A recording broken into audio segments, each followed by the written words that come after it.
we're going to make blackhead prevention feel automatic by focusing on the real-world details that decide whether your results stay steady or keep slipping: product texture and layering, comedogenic traps, cleansing strategy that removes films without stripping, how to adapt your routine to weather and lifestyle, and how to troubleshoot like a clinician instead of reacting like a frustrated customer. This is general educational information to support healthy skincare habits, not a personal medical diagnosis. If you have severe acne, painful deep bumps, rapid worsening, scarring, or a persistent rash, it's wise to consult a licensed dermatologist for individualized care. But for most people, the difference between blackheads always come back and my pores are finally calmer is not a miracle product. It's the system you build and the way you adjust it when life changes. Let's start with a truth that's easy to miss: blackheads are not a single problem. They're the visible end result of several small problems happening together. Inside a pore, oil is produced daily and skin cells shed daily. A blackhead forms when that oil and those shed cells combine into a plug and the top darkens from oxygen exposure. That plug forms more easily when the pore lining sheds unevenly and becomes sticky, when product films trap material in place, when friction and occlusion inflame the lining, or when the skin barrier is disrupted and the surface becomes dehydrated yet shiny. Most people have more than one of these factors at once. That's why blackheads can feel stubborn. You might be using a good active ingredient, but still trapping sunscreen films at night, or still irritating your barrier with harsh cleansing, or still applying heavy layers that never fully settle. So for video 4, your goal is to build a routine that does 3 things at the same time: keep pores shedding smoothly, keep product films from becoming glue, and keep your barrier calm enough that you can stay consistent for months. Consistency is the real cure for recurrent blackheads, but consistency only happens when your skin is comfortable and your routine fits your life. Now let's talk about comedogenicity in a realistic way, because this is one of the most confusing topics online. People want a clear list of good and bad ingredients, but skin doesn't work that cleanly. An ingredient that clogs one person might be fine for another. Comedogenic ratings are based on older models that don't always translate to modern formulations. And most products are blends, so the overall behavior depends on texture, how much you apply, what you layer on top, and how well you cleanse it off. Instead of obsessing over one ingredient, think like this: the more thick, waxy, oily, and film-forming your layers are, especially in the T-zone, the more likely they are to trap oil and dead cells, and the more likely you are to see blackheads return quickly. That doesn't mean you must avoid all richer products. It means you should match texture to zone and climate. You should also respect the film budget of your skin, how much layering it can tolerate before pores start feeling congested. Here's a practical way to use that idea without turning your routine into a chemistry class. In the morning, your job is protection. You need sunscreen. You may need a moisturizer. You might use one lightweight hydrating step if your skin is dry. But if you are blackhead prone, you generally do not need 5 layers under sunscreen. Every extra layer is another film that must be removed at night. When people say, "Sunscreen breaks me out," often it's not just the sunscreen, it's sunscreen sitting on top of multiple sticky layers, then not being removed thoroughly. So simplify the morning. A gentle cleanse or rinse, a light moisturizer if needed, and sunscreen. If your sunscreen already feels moisturizing, you may not need a separate moisturizer in the morning. If your skin is dry, you can moisturize, but keep it thin. At night, your job is removal and recovery. Night cleansing is where most blackhead prevention succeeds or fails, because night cleansing determines whether your pores spend 8 hours trapped under residue or resting clean and calm. If you wear sunscreen, makeup, or long-wear foundation, assume you need a thorough removal step. This doesn't mean harsh scrubbing. It means using the right method so the product dissolves. A gentle oil cleanser or balm can dissolve water-resistant sunscreen and makeup films with far less friction than trying to wash it off with a foaming cleanser alone. Then a gentle water-based cleanser can remove residue. The goal is clean and comfortable, not tight and squeaky. If your face feels squeaky, your barrier is probably being stripped, and stripped skin tends to become reactive, shiny, and more clog-prone over time. Now, many people double cleanse but still struggle because they double cleanse too aggressively. If you rub hard for minutes, if you use hot water, if you use harsh formulas, your skin can become inflamed. Inflamed pores swell and trap material. Also, harsh cleansing can lead to dehydration and rebound oiliness. So the method matters: gentle massage, short contact time, lukewarm water, and a comfortable finish. You want your skin to feel calm after cleansing, because calm skin sheds more evenly and clogs less. Next, let's talk about the most important prevention tools inside the pore: salicylic acid and retinoids. You already know these from earlier videos, but in video 4, we're going to talk about how to use them with precision so you get results without irritation.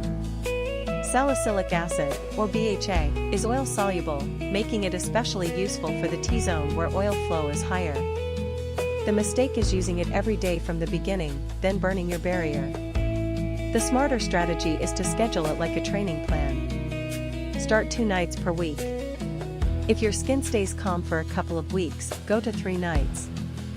If your skin becomes dry or stingy, pull back and use it only on the nose and chin, not the whole face.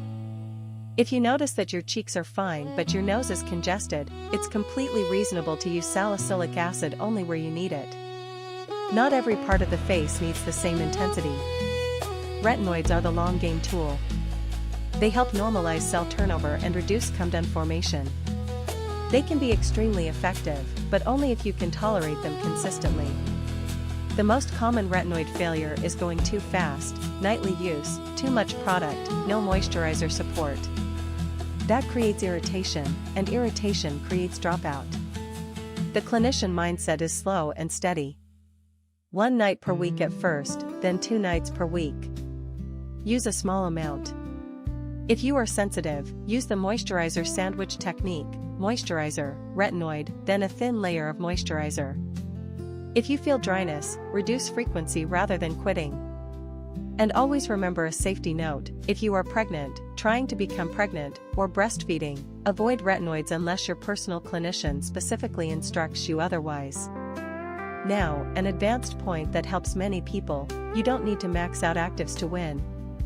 If your skin does well with salicylic acid 3 nights per week and a retinoid 2 nights per week, and the rest are moisturizer-only nights, that can be a perfect long-term plan. The goal is not to use the most product. The goal is to maintain a calm pore environment. If you push frequency too high and your skin becomes irritated, pores often look worse. Calm skin looks tighter, smoother, and less congested. Let's talk about exfoliation myths, because people often confuse more exfoliation with fewer blackheads. Overexfoliation is one of the biggest hidden causes of stubborn congestion. When you overexfoliate, you damage the barrier, increase inflammation, and cause uneven shedding. Uneven shedding plus oil equals more plugs. So if you already use salicylic acid and/or a retinoid, you usually do not need scrubs. Physical scrubs and rough cleansing tools create microirritation. Pore strips can remove surface material temporarily but don't fix the underlying tendency to clog, and repeated use can irritate the skin. If you want smoother texture, actives used calmly are a better strategy than friction. Now let's address the mirror trap, because behavior is a huge part of blackhead prevention. Many people do everything right, then ruin progress with repeated squeezing. Squeezing and digging inflames the pore wall. Inflammation makes pores look larger and can create lingering redness or dark marks. It can also trigger a cycle where you keep extracting because you see more dots, but those dots may be normal sebaceous filaments. Sebaceous filaments are natural and refill quickly. If you chase a perfectly poreless nose, you'll overtreat and inflame your skin, making pores look more visible. So the rule is, don't fight your pores under magnification. Maintain them with a routine.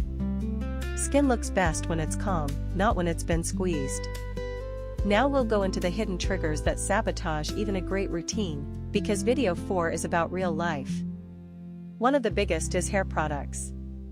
Pomades, oils, heavy conditioners, and styling creams migrate onto the forehead and hairline. If you see blackheads or small bumps along the hairline, treat it like a boundary problem. Keep hair products away from facial skin, rinse the hairline after styling, and cleanse that area after sweating. Conditioner runoff can also trigger body acne and clogged pores on the back and shoulders. If you struggle with that, rinse conditioner thoroughly and wash the body after hair products are fully rinsed out. Another trigger is makeup tool hygiene. Brushes and sponges collect oil, product, and bacteria. Dirty tools can irritate skin and contribute to breakouts. If you wear makeup regularly, clean tools often. Also consider layering. Primer plus foundation plus concealer plus powder plus setting spray is a lot of film. If you build heavy layers daily, you must remove them thoroughly every night, and your skin may still become congested if the film burden stays high. Sometimes the best skincare move is simplifying makeup layers or choosing lighter textures. Friction and occlusion are also major triggers.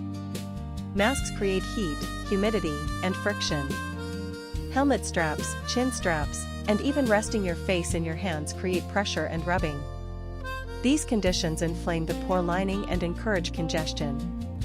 If you wear a mask often, keep your routine gentle, use a light moisturizer to reduce friction, avoid heavy occlusive layers under the mask, and cleanse after extended wear when possible.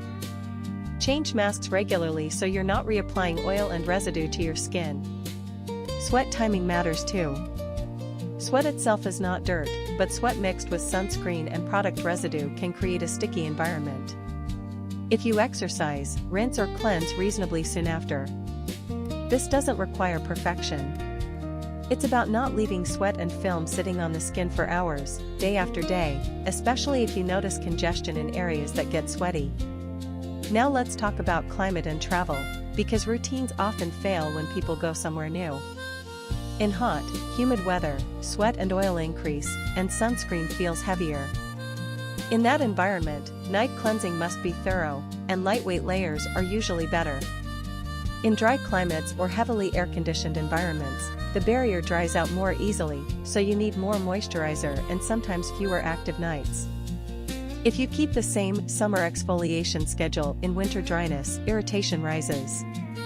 If you keep the same heavy winter cream in humid heat, congestion rises. A mature routine changes with the season. If your skin starts stinging, tighten up barrier support and reduce active frequency. If your skin becomes greasy and congested, lighten layers and ensure thorough removal at night. Now I want to teach you a clinician-style troubleshooting method, because this is the skill that keeps your routine effective for years. When you see a flare of blackheads or rough texture, don't immediately buy new products. First ask,